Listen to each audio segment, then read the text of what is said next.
Hello, everyone. This is Adlane Fellah, Chief Analyst at Maravedis Research. Welcome to today's new MSP interview episode. It's my great pleasure to welcome Sean Gorman, who's the CEO at Safety NetAccess, Inc. Hello, Sean. How are you today? I'm doing fine, thank you. How are you? I'm excellent, and I'm very happy to have you because, as you know, I've been trying to get you for quite some time. And so, it's always exciting to finally be able to interview some of the leaders in the industry.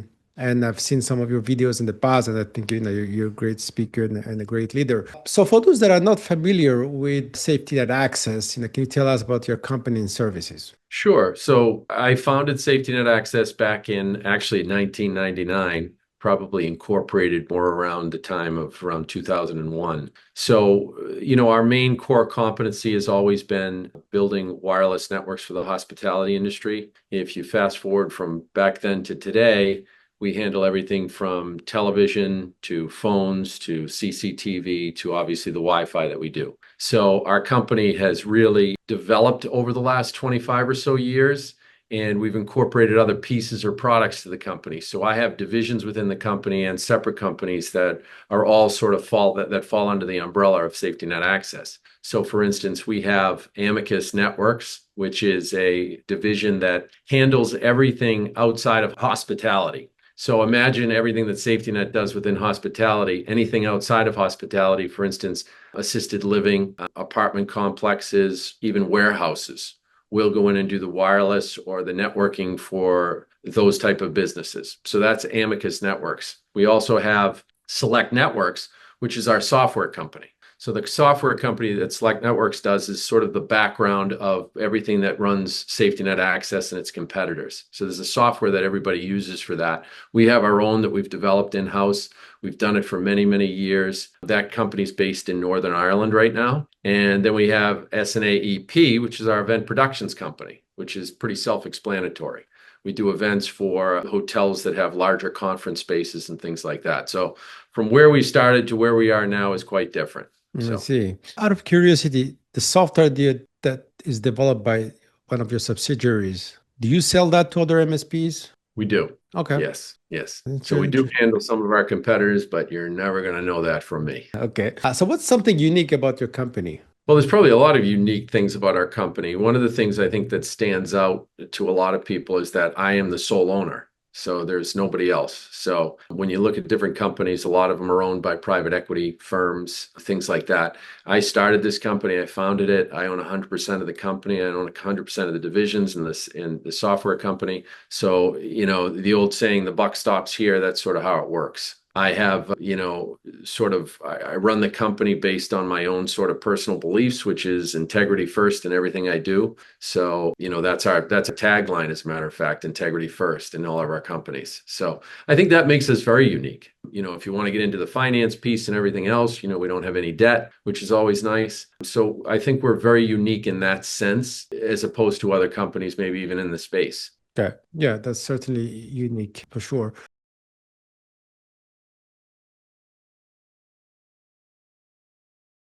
Hello, everyone. This is Adlane Fellah. I'm a Chief Research Analyst at Maravedis. Maravedis is a boutique wireless infrastructure analyst firm since 2002.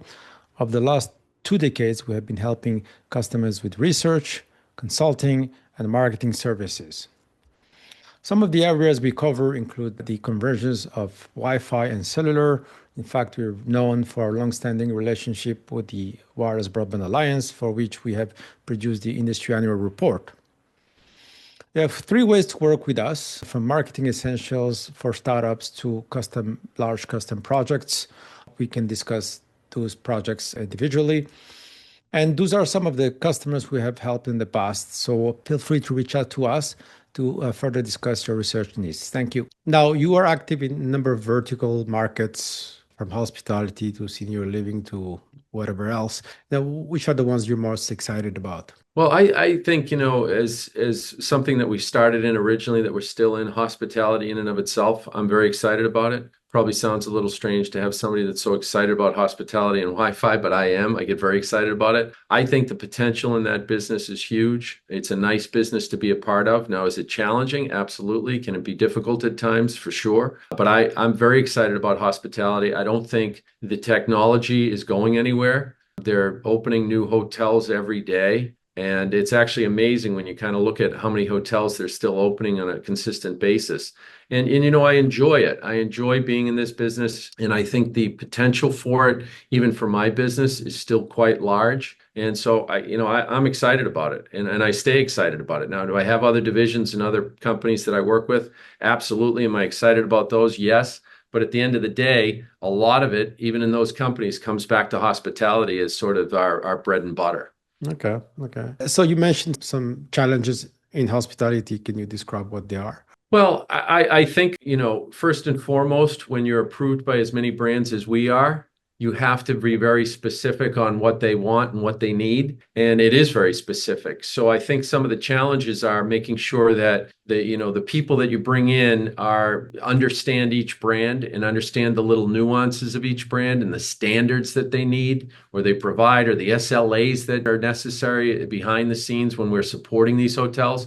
Because each brand, you can say, well, Wi-Fi is Wi-Fi, or TV programming or phones the same. Well, it's always a little bit different at each of the brands. And in order to be able to service all of them, you have to have a really good understanding of how that works and the dynamics of each brand. So I think that's probably one of the most challenging things, for our business. Okay.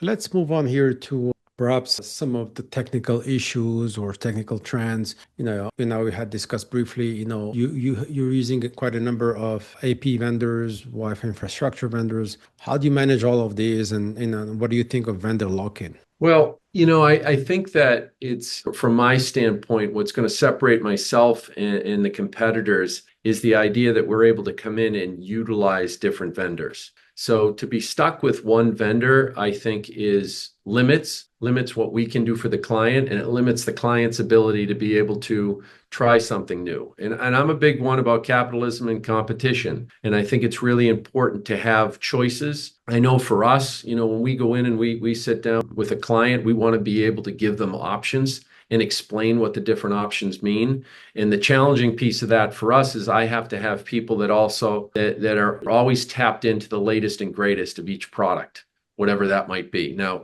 when you talk about challenges can be a million different things. I think for us, one of the most unique things for us is people. You've got to get the right people in that understand the industry, because I think there's a certain understanding you have to have in hospitality technology that's different maybe than in some other businesses. And you really need to understand how the sector works. And for us, it's getting the right people to understand those things, and people that understand all the different technologies out there that we can utilize with the client. Are you guys members, by the way, of any association, industry group? We are involved with industry groups like HFTP. Obviously, we attend that high-tech show every year. It's a wonderful show that they put on every year. And it's great because we get a chance to see the newest and the latest things that are out there.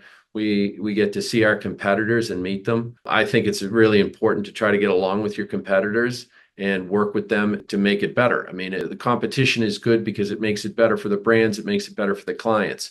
So those industry events are huge. Okay. Continuing with the discussion around technology, one of the big themes is, convergence, especially between Wi-Fi and cellular. Is this part of your roadmap, and are you thinking about this? Converged networks is the big word that people seem to use, and I think it's really important to be able to take everything that you have out there and compile it into one place. I think it's important to have sort of that one neck to choke, if you will, and people that can understand the dynamics of everything that you need in a hotel to make it work properly, and then combine that into something that works, and have sort of one central location that can control all that.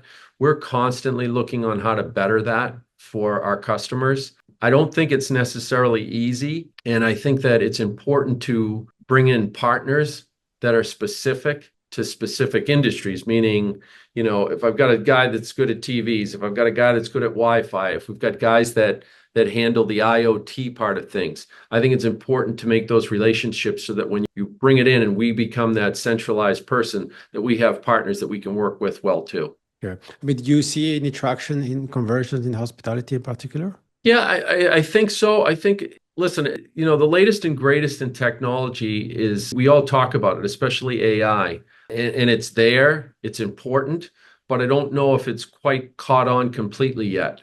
For us, a lot of times we want to use, for instance, AI around the support system that we do, so call center, networks, things like that. But it's very difficult to do it because there's a cost model there that doesn't always work. So I think we talk about all the latest and greatest. And sometimes, to be honest with you, some hoteliers just don't want that. They want to keep it simplified. I look back at times where I've bought vehicles that are almost too smart and they're a pain in the neck. You go back to the old days where you roll the window down. A lot of people realize that was a lot easier for me. I didn't have as many headaches. And I think there's a lot of that in hospitality where people are afraid to change because I've got it, it works. Why change the model? And on the flip side of that, you do have a lot of hospitality guys that have, cutting edge technology people that are involved with their brand that are really pushing. And they're pushing and they want the latest and greatest on things. But there are still those that don't. And I think you have to be able to juggle that and figure out what they want, what they don't want, because as you push the envelope, there's expenses involved in that. And some of these hoteliers don't want that. They're worried about heads and beds. We're supposed to worry about the technology. And sometimes when you put a little too much on them, there's problems when that happens. And nobody wants the problems. Nobody wants the headaches. So it's a challenge for, I think, all of us. Okay. It's probably a good segue for my last question here, which is like, if you had a magic wand, what technology service would you add to be more successful? Well, I go back to what I mentioned earlier, and it's AI.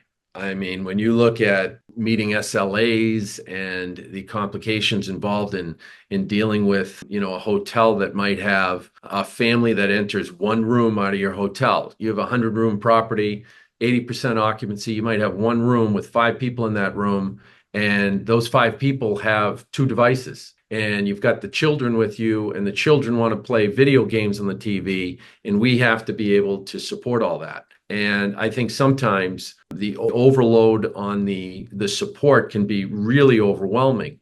And I think if there were ways to incorporate AI into that would, figure out these major general questions that could be answered relatively quickly using AI, it would help a lot. But again, I go back to what I discussed before, the financial part of that becomes a little bit more difficult. So it sounds great on paper. It sounds great from a business model. It sounds great for the client, but I don't know if the financial piece is yet going to work yet, if that makes sense to you.